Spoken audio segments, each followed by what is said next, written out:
You weren't even supposed to come. Dad told me to do it. Cole shrugged and grabbed my hand as my feet scrambled against the dirt walls. He kept the lid off the box until I was out. You want to look at him again? I didn't, but I looked anyway. The baby's skin was bluish and mottled, and his nose was dotted with tiny white spots that looked like pimples. But he already had hair. Beautiful dark hair with matching lashes that rested like feathers on his cheeks. He could have been sleeping. I kissed the tip of my finger and pressed it to the baby's lips before Cole hammered the lid into place. There were no clocks or calendars at the compound. We kept track of time by the seasons. It was spring, my 19th year, I think, though I can't be sure when I started to count. When Mother had gone into labor, it was still early morning cool.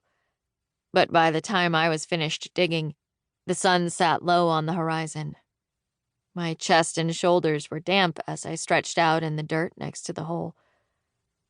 Cole handed me the box, and as I placed it at the bottom, I felt happy for the baby again. We'd chosen a spot near the vegetable patch, right next to the path we took to pick corn and lima beans. It would be a nice place to sleep. I wish we had something to mark it with, Cole said as I patted the last of the dirt into place. We don't need anything. We'll remember. I tucked the shovel under my arm and examined my palm. Blisters bloomed across my hands. Our tiny brother was the 11th baby to come out of that small dark room.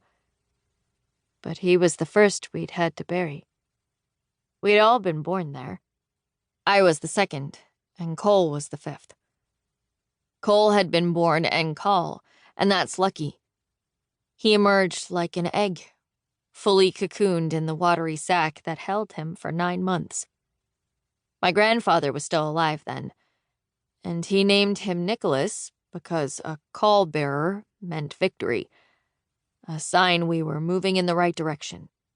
The caul had been dried and buried somewhere in the middle of our land, like a blessing. A tiny piece of coal, tasked with protecting all of us. I thought about that as I looked at my hands.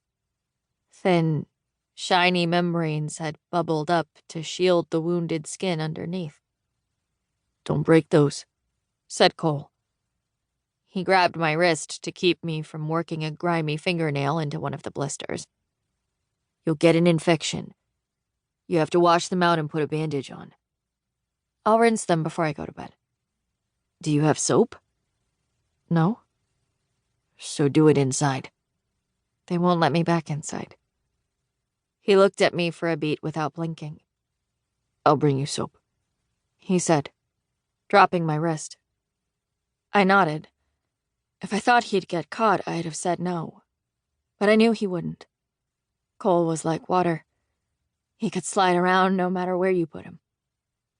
The light was turning gold as we walked back to the barn, and the setting sun found every auburn streak in his dark hair. He was quiet. Normally, he never shut up. The silence was nice after such a loud day, and he seemed so lost in thought that I left him there. It was a long time before he spoke. What are you going to do now? I might work in the vegetable rows for a while. The beets are just about ready to pull. My hands will be worse tomorrow. You need to wash them with soap, and you said that already. Oh. Cole rubbed his eyes.